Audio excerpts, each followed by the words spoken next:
Welcome back, everybody. We are on part 2. It's time for the hot tags of the week. Some current events, some news, some rumors, stories, whatever the hell else that's going on in the world of professional wrestling for the past couple of days. Let's get right into the one that I'm sure everybody's got a lot to talk about here. Josh Gad's going to be writing a Gorgeous George movie. Anybody going to check it out? I'm not.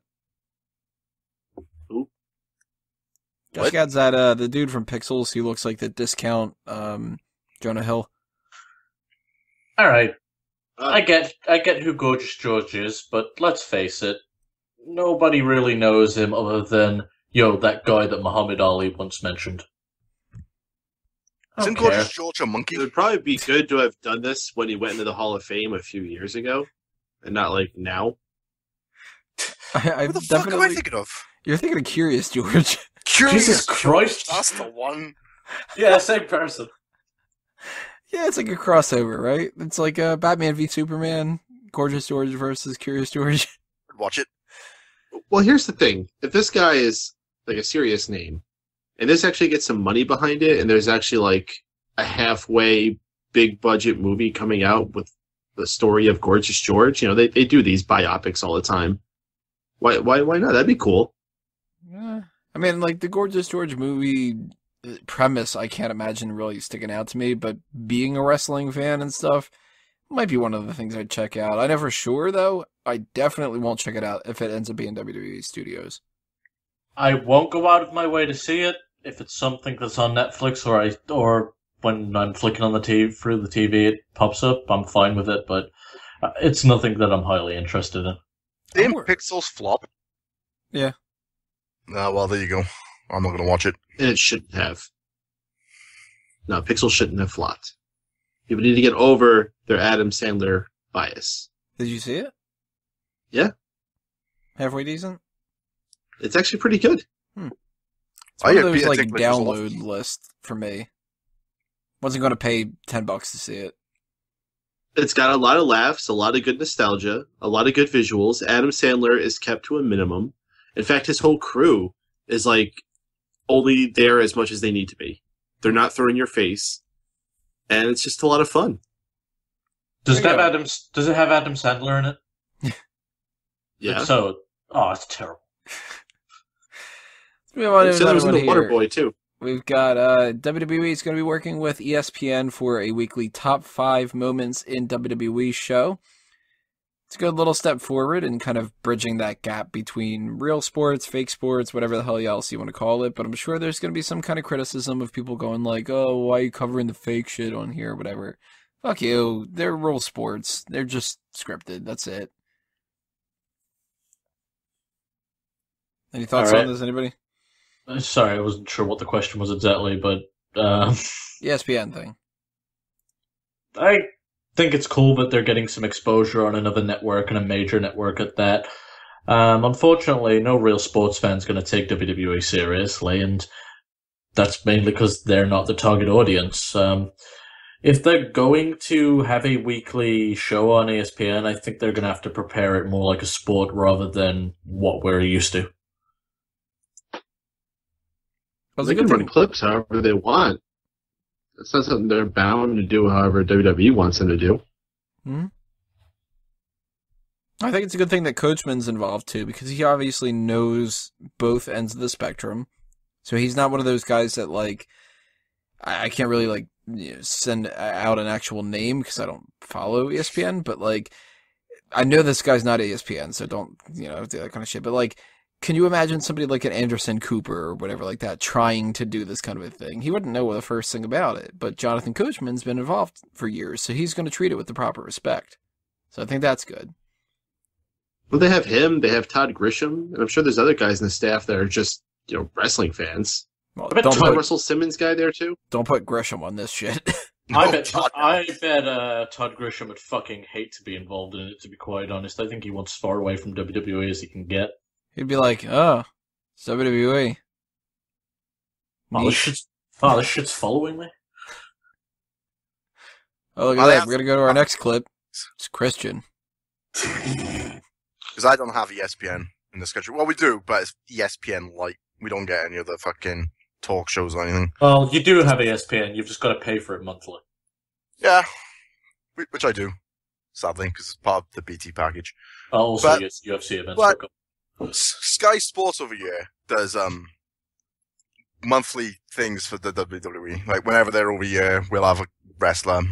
They put them on Sky Sports News, and that's a big thing. And WrestleMania is always a big thing on Sky Sports News in this country. So you never know. It might take off. It's a cool story, but I'm more excited that TNA is going to start getting coverage by ESPN 8, the Ocho. We got two stories about Alberto Del Rio or Alberto El Patron or whatever you want to call him nowadays. One is Myzteziz has left AAA due to him being involved in problems between the two of them, because that goes way back, and we shouldn't be surprised about that. But Del Rio also had a problem with the Germany Westside Xtreme Wrestling Company through some issues with his deal. I mean, he has an issue with the flight situation that I totally understand. He goes through business class, and they decided that they were going to try to bump him to coach. And, for his arguments, he was just kind of like, dude, that's really fucking uncomfortable, and that's not what we agreed to. Totally understand his point of view. And there's actually reports that he might be coming back to WWE, which I really hope doesn't happen, because I'm so sick of Del Rio. I know he hasn't been a part of this company for a while, but I still don't want to see him back. So I can't really speak about what's happening with the whole Sin Cara original, whatever the hell else he goes by now. That situation is whatever it is. Totally back Del Rio when it comes to WXW. Totally don't back him when it comes to coming back to WWE.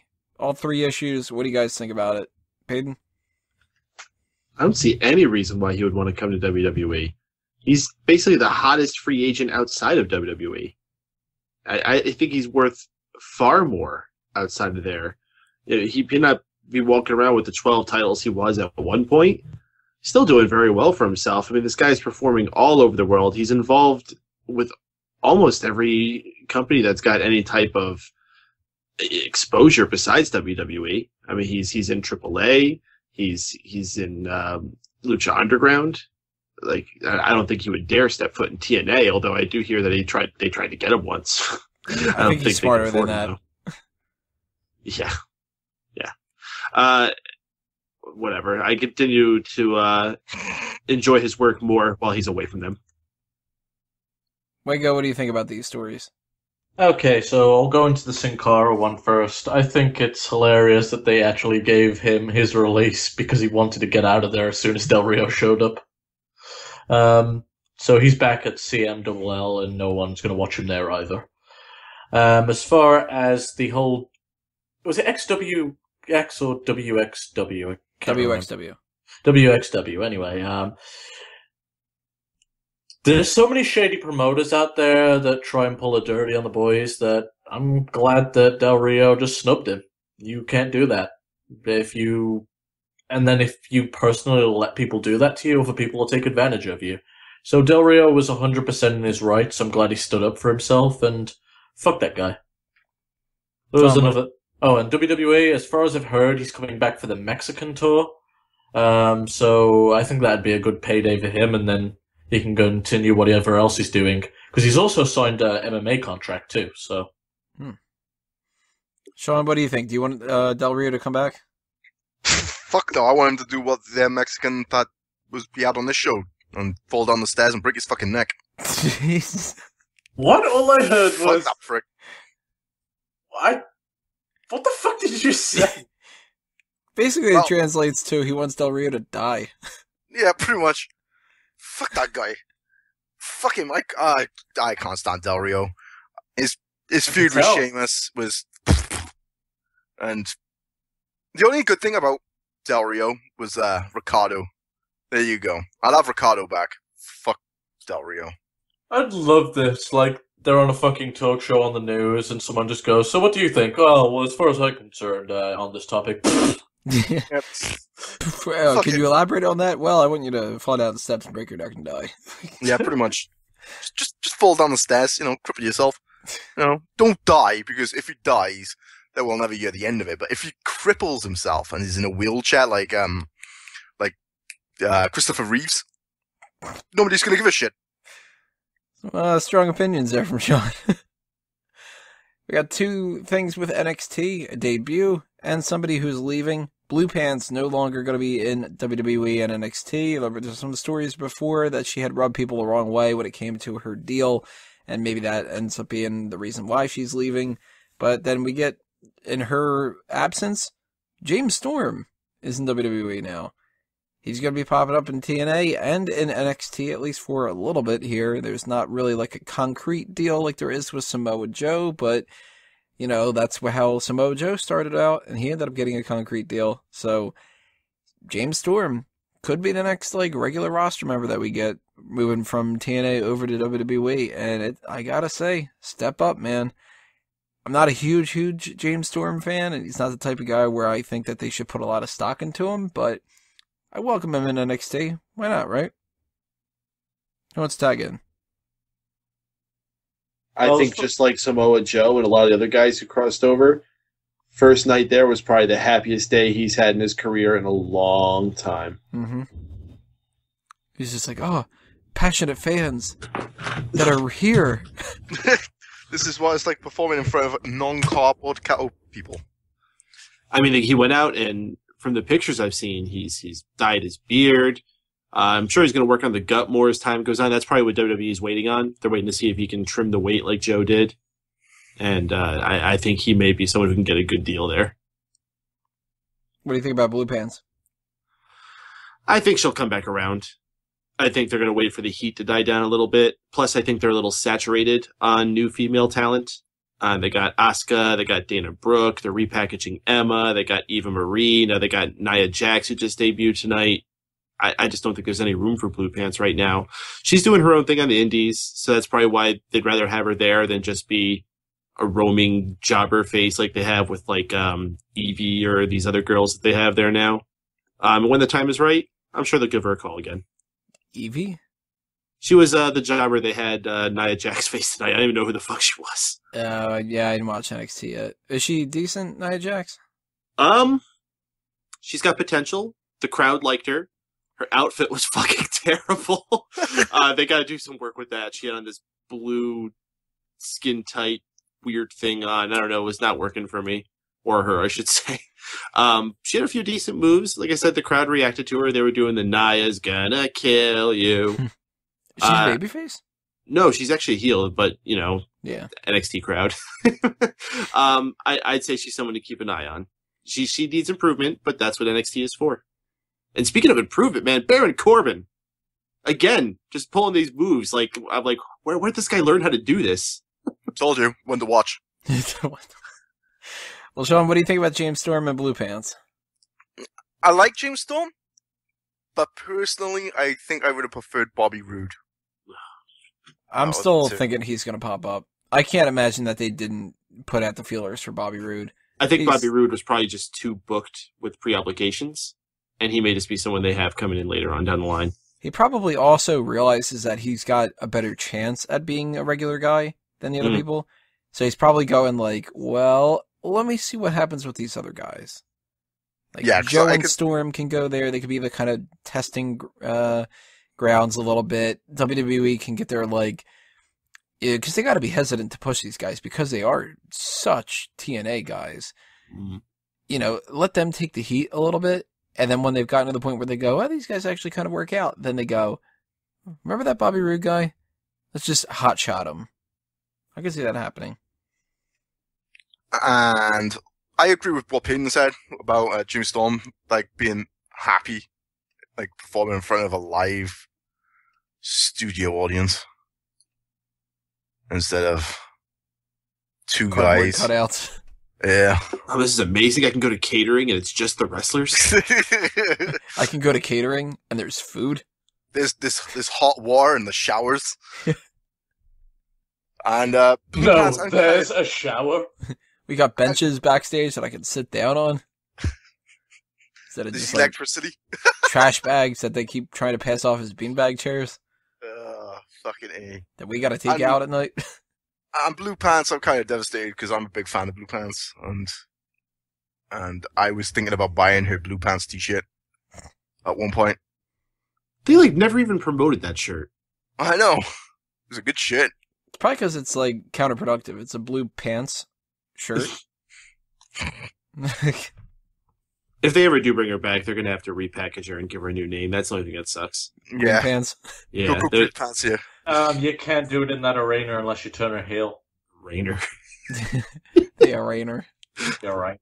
I like a clown gimmick that she's doing on the indies, though. That's pretty cool. She's just like, I needed a change, and that's why you can now call me Khakis. Well, she does like a cosplayer thing on the indies. She dresses up as all different types of stuff. Yeah, she's maybe dressed she'll up just, as Charlie Chaplin at the moment. she'll just dress up as Finn Balor. That's pretty hot as well. I've never seen Charlie Chaplin so fit. Nah, you didn't watch all his movies then. I'd bang. What did you think about Storm and Blue Pants? Charlie Chaplin himself. Alright? I'm not gay. Alright. As far as Blue Pants goes, I could see her rubbing people the wrong way because the report is that she was really happy about getting over, even though she is an assigned member. If that's something you let slip, I could see a couple people back there getting butthurt over it. The wrestling's such a petty business. But I doubt she's burnt any bridges for long. She's a good hand to bring in. As far as James Storm goes, very happy. I'm a big fan of James Storm. I actually prefer him over Bobby Roode. I know Bobby Roode's the better worker. I've just always enjoyed James Storm's character better.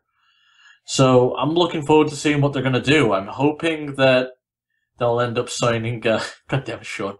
I was waiting for you to say the rub me the wrong way thing. So, I don't know, Sean's just knocked me off a fucking track, but I'm very happy that he's back, and I hope he doesn't... Do you think we'll ever see a reunion of him and Braden Walker? Well, as soon as I fucking saw that he came, the thing I posted on Twitter is, knock knock, who's there? It's not Braden Walker, but it's pretty fucking close. What if they did that for like one night? They brought him back, and the NXT crowd would just go fucking ballistic. Oh, they'd love that shit. That's the perfect place to do it. They would eat that shit up so much. It'd be worth it to bring Braden Walker in there. Is James Storm cut a promo yet? Because he could totally do it, though. Knock knock, who's there? James Storm. And he just looks right at the camera and winks. Gets a phone call later on. Dude, what the fuck, man? A couple of years have gone by. People aren't talking about this as much anymore. Now they are again. You asshole. Might be the best thing he could do because it might get him back in the eye. Right, yeah. He's not doing anything right now, is he? He's probably wrestling for like... Not that anybody knows. And our last hot tag of the week, King Barrett said in an interview that the next thing he really wants to do with his career is to go into the tag team division. He said he's kind of got a little bit tired of being a singles wrestler, especially a singles heel, and he loves what's happening with the tag team division right now, so he wants to be a part of it. So since then, we've been seeing him tagging up with Sheamus the past 2 episodes of Monday Night Raw and SmackDown this week. Might be getting a tag team between the two of them. Maybe somebody else? What was wrong with him and Stardust? They don't like each other anymore. But that was a good tag team. Why'd they break them up if that was what he wanted to do? He actually said specifically that he wanted to keep that going. Good thing to note there is he said he's sick of being a singles heel. Turn him babyface. Mm-hmm. The bad news gimmick is better as a babyface gimmick. It's got so much fucking potential. In fact, I could see him get a main event rub if it catches on well enough. Or at least, like, United States title reign. Like, there's a fucking, like, high ceiling for him if he's switches to babyface. It's a good thing it's a high ceiling because once he gets in that thing that lifts him up, sometimes it just keeps going and going. The guy is fucking ultra talented, and everybody wants to sing along with, I'm afraid I've got some bad news. It's fun as fuck to say. Turn him babyface. I don't give a fuck about tag teams. I don't need another front to give a tag team. The only thing I could see happening with the situation that could turn into that is maybe they realized that they missed the boat when it came to the Stardust thing. Maybe they're going to put him in a tag team with somebody like a Sheamus and then have him turn this time around. Because they can't break up another tag team with him and not have him turn face. Oh, that'd actually be a really good person to turn him face against. Mm-hmm. Because nobody likes Sheamus. Yeah. Like, he would clearly be the babyface between the two of them. And what the hell else is Sheamus doing? He's really been doing nothing for the past 2 months other It's than only like Money in wrestling the random Bank matches. winner. And that way, Bad News Barrett can win the Money in the Bank, and then everything is right in the fucking world. And all the Totally down for that. and all the bad news you could give Sheamus about the way he looks and shit, it'd be fucking great. Just as simple as like, well, I'm afraid I've got some bad news. You look stupid. That's simple. It'd be great, like, if he raises the podium just for that, too. Yeah. Like 3 minutes of him raising the podium. You look dumb. Dun-dun, dun-dun, dun-dun. Starts going back down again. That'd be amazing. So if we don't see him tag up with somebody like Sheamus, anybody have any suggestions to who else they'd like to see him tag with? The only other thing I can think of is if they went ahead and did turn him babyface, maybe him and Neville. I love Neville. Fandango. Yeah, what the hell else is Fandango doing? I don't know. Like, give fucking him the rose again. Like, Barrett used to have a rose for a while, or some type of fucking flower. And that'll work. They can blend the team together. Give him a fucking fancy jacket. So Cesaro. Fandango's dancing and Barrett's just standing there. Oh, I got this rose. Boo! That'd be great, just screaming that for Fandango's entrance. Totally, like, not going to the beat. Do, do, do, boom, boom. I think we have our outro. God, I hope we think of something better. If we don't, I apologize. Oh, I just thought that would totally be one of those awful thrown together theme songs that they do. Kind of like when they just had Curtis Axel's play over Rybacks. And the worst of them all was that Gold Dust Cody Rhodes one. I hated that so much. Oh, I don't know. The worst one for me was Edge and Randy Orton's. Well, they just stopped the song halfway through, played the other, and then stopped it halfway through again. Yeah, they just like slid the fader back and forth while those two songs were playing. What a fucking lazy I piece did of shit. I did shit better when I was 13 and fucking playing with Audacity for the first time. Like, they're sitting there backstage talking about doing this or whatever to Jim Johnston, and they're like, hey, Jim, can you, like, mix these two together? And he's like, dude, I got, like, 3 minutes. He's just like, you hit pause. I'm like, alright, fine. Well, that's it for the hot tags for this week. Make sure that you leave your comments below.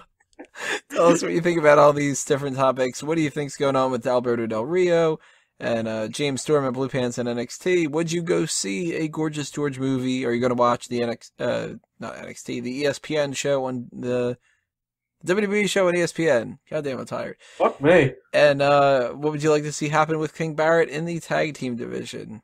Talk about those in the comments below. We're going to take a break here because I need one really bad. And after we get done with the rest hold, we're going to start getting into the two main events of the night, the mailbag and the wrestling with the past. So stay tuned. Part 3 and the rest holds coming up next.